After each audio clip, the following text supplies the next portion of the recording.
Welcome to Infidelity Truths. Before we dive into today's gripping story, please take a second to like this video and subscribe to our channel. Your support helps us create more thrilling stories just for you. Let's begin. I didn't waste a second.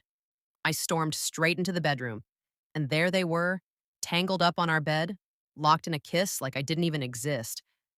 But the real punch to the gut wasn't just the betrayal, it was the realization that this wasn't some spontaneous slip up. No, this was planned. Carefully, deliberately. Lena slid off Eric's lap, acting like nothing was wrong. Then, you won't believe this, she actually tried to kiss me. Eric didn't even move a muscle, just sat there, smug. And that's when it hit me like a freight train. I wasn't the one being cheated on. I was the outsider. They had been together all along. I was the third wheel, the idiot who hadn't seen it. Nauseous, furious, heartbroken, I staggered out of the room, barely holding it together. I've always had a rule: never lay hands on a woman. But Eric? He wasn't so lucky. I gave him a slap across the face so hard it echoed through the hallway. I couldn't stay another minute in that house. I started throwing my things into a suitcase, hands trembling. Lena came after me, reaching out like nothing had happened. "I love you, Daniel," she said, as if those words could fix everything. I snapped, my voice colder than I ever thought possible. "You're an animal. You and your Eric. You don't believe in anything sacred." But she wasn't done wrecking me yet. Without missing a beat, she turned to Eric, smiled sweetly, and said she loved him too. She actually suggested we could all live together, happily ever after, like some twisted fairy tale. In that moment, I realized something terrifying. She hadn't just betrayed me. She genuinely believed there was nothing wrong with what she had done. I didn't argue. If I opened my mouth, I would have said something I couldn't take back. She asked me to think it over and call her when I had cooled down. Walking away from her, from that house, from everything we had built, it shattered something inside me. But it also taught me something I would never forget. Not all open-mindedness is good. From that day forward, I decided to stay far, far away from the free spirits who have no boundaries. Lena and I had once been your typical college sweethearts. I was in my third year of studying programming, dreaming of becoming a digital nomad, while she was deep into dentistry, training to be an orthodontist. We had big dreams, traveling the world, working from anywhere. A perfect life, or so I thought. Lena had always had a laid-back, almost philosophical view on life. I found it charming at first. When I once admitted that I had a bit of a past with other girls, she just shrugged. "I don't care about your past, Daniel," she said. "There are 3 people living here anyway." I nearly dropped my cup of tea. "What?" She smiled. "Why does everything have to be so complicated? It's just another way of being together."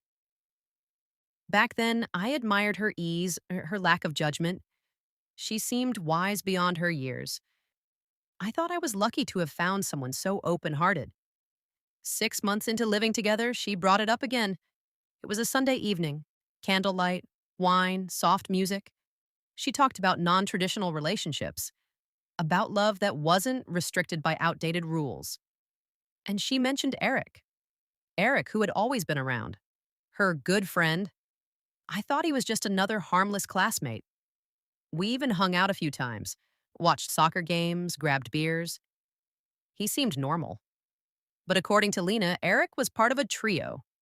2 guys, 1 girl. I laughed it off at first, thinking it was just gossip. But deep down, something shifted. Something dark. I started seeing Eric differently after that.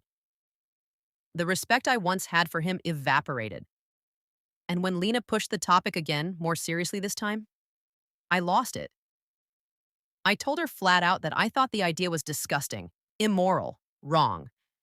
I couldn't understand how anyone could share their soul with someone else like it meant nothing. Lena looked hurt for a moment, then smiled, as if I was a silly child who just didn't understand the bigger picture. It made my skin crawl. Soon after, I left town to visit my parents. But even away from her, something gnawed at me. She messaged me nonstop. Sweet words, promises of love, photos, hearts. And yet, There was a pit in my stomach, a fear I couldn't explain. I decided that when I got back, there would be no more games. I would lay it all out. It was him or me, no middle ground. But when I landed, Lena wasn't there. She knew exactly what time my flight arrived. She had promised to be there. Still, I shrugged it off, hailed a cab, and headed to the apartment. The moment I opened the door, I knew something was wrong. There were noises, laughter, movement from the bedroom. I froze, and then I heard it, a man's voice, Eric's voice. My chest tightened. I didn't want to believe it. Even after everything, part of me still hoped I was wrong. I stepped quietly toward the bedroom, heart hammering in my ears. The door was half open, and there they were, not a hint of guilt between them. Lena, laughing, curled up in Eric's arms like they had been doing this forever. The worst part? It wasn't chaos.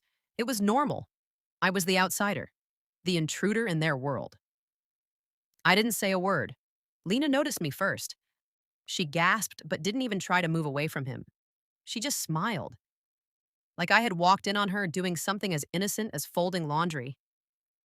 Daniel, she said softly, like she was greeting an old friend, not a boyfriend she had just stabbed in the heart. We didn't expect you so soon. I opened my mouth, but no words came out. My mind was a blank, swirling mess. Eric didn't bother standing. He just sat there, one arm draped around Lena, looking at me like I was the unreasonable one. No apology. No shame. Only quiet expectation, like they were waiting for me to join in. That was it. Something inside me snapped. I turned on my heel and walked out, grabbing the nearest bag I could find. I stuffed clothes into it without even checking if they matched. I just needed out of that apartment, out of that nightmare. But Lena followed me. Daniel, wait, she pleaded, grabbing my arm. Please, let's talk. Talk? I laughed bitterly. About what? How you and your boyfriend think I'm some kind of accessory. Her eyes filled with tears, but even then she didn't deny it. I love you, Daniel, she said desperately. I love Eric too. What's wrong with loving more than one person? Why does it have to be a bad thing? I stared at her, realizing I was looking at a stranger. This wasn't the girl I fell in love with. This was someone else entirely, someone who believed in a world where loyalty was negotiable. You don't love anyone, I said quietly. You just love yourself. That's when she dropped the final bomb. If you walk away now, she whispered, you'll be missing out on something beautiful, something real. I didn't even answer. I slammed the door behind me so hard the walls shook. Outside, the cold night air hit me like a slap. But for the first time in months, I could actually breathe. 2 years later, I'm a different man.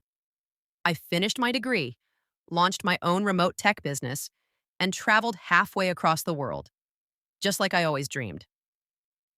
And Lena? Last I heard, she and Eric had moved in with some new partner, a trio turned quartet. Maybe more. Sometimes I wonder if Lena ever thinks about me, about what we lost. But honestly, I don't waste much time on it anymore. Some things are better left behind. Some people too. And me? I'm better, stronger, wiser. And I know now, love without loyalty isn't love at all. 2 years passed like a lifetime. I wasn't the same man who had stumbled out of that apartment with a suitcase full of wrinkled clothes and a broken heart. I had rebuilt myself from the ground up. I started a remote tech consulting business, and it took off faster than I could have imagined. Working with international clients, earning more than I ever thought possible, I was finally living the dream Lena and I had once fantasized about. Only now she wasn't part of it. Somewhere along the way, in a coffee shop in Lisbon, I met Sophia. Sophia wasn't flashy. She wasn't free-spirited in the way Lena had been. She was real, grounded, thoughtful, full of laughter and kindness. She believed in things that mattered: loyalty, family, commitment. On our third date, when I casually mentioned I didn't believe in modern love games, Sophia smiled and said, real love doesn't need three people to feel whole. That was the moment I knew this was different, this was right. For the first time in a long time, I wasn't scared of the future. I was excited. It was almost poetic when Lena reappeared. One random afternoon, I opened my email and there it was. Her name blinking on the screen like a ghost from the past. Subject, hey, yeah, it's been a while.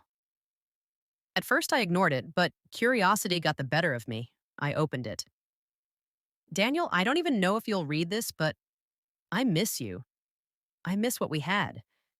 Life hasn't been what I thought it would be. Eric and I, it didn't work out. Sometimes I wonder if I made the biggest mistake of my life. If you're ever around, I'd love to catch up, even just for coffee.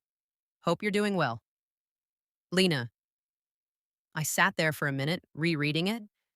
I should have felt something. Anger, maybe. Sadness, nostalgia, but I didn't. All I felt was peace. I leaned back in my chair, looked at the view outside, the blue ocean, the bright city skyline, and smiled. I'd already caught up with life. I wasn't going back. I closed the email without replying, blocked the sender, deleted every trace of her, because some doors, once closed, should never be opened again. Today, Sophia and I are building a life together, a real one. One with trust, laughter, and quiet. Sunday mornings where I don't have to wonder if my partner's heart belongs to someone else. I learned the hard way. You don't find peace by chasing chaos.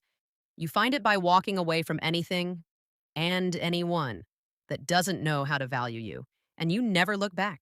It happened by accident.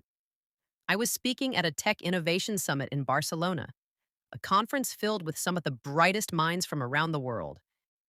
It was one of those moments I had dreamed of years ago, standing on a stage, sharing my success, inspiring others. After my talk, I mingled among the crowd, answering questions, laughing easily, feeling like I was exactly where I was meant to be. That's when I saw her. Across the room, near the coffee table, Lena. She looked different. Older, thinner, tired around the eyes in a way that had nothing to do with age and everything to do with life choices. She was clutching a plastic conference badge, looking awkward and out of place. Our eyes met for the briefest second. I saw a flicker of something in hers. Recognition, sadness, regret. But me, I felt nothing. No anger, no heartbreak, not even a desire for revenge. Just gratitude. Gratitude that I'd walked away when I did. I smiled politely, gave a nod, nothing more, and turned back to Sophia, who was laughing at some joke one of my colleagues had told. That was my world now. That was my life. Not the chaos, not the betrayal, not the endless what ifs. I had built something better. As we left the venue that evening, hand in hand under the soft Barcelona lights, Sophia turned to me and said, "You look so peaceful tonight." I squeezed her hand gently and smiled. "I am," I said. "For the first time in my life, I truly am. No more looking back, no more chasing ghosts, only forward, only love, only the life I deserved." Sometimes life has to break you before it gives you the happiness you were meant for. And when it does, you'll realize it was all worth it. Thank you, my amazing subscribers. Wow, what a journey. If you've made it to the end of this story, I just want to take a moment to say thank you. Your support means everything to me. Every time you watch, like, and comment, you're helping keep this channel alive and growing. And trust me, the best is yet to come. I see all your comments. I feel your love, and I truly appreciate each and every one of you. If this story touched your heart, hit that like button and drop a comment below. I'd love to hear what you think. Your thoughts and feedback inspire me to create even more powerful stories. And if you haven't already, subscribe and turn on that notification bell so you never miss a new upload. More shocking twists, emotional journeys, and real-life lessons are on the way, and I don't want you to miss a single one. Together, we're building an incredible community, and I'm so grateful to have you on this journey with me. Stay strong, stay inspired, and remember, sometimes life's greatest lessons come from the most unexpected moments. See you in the next story.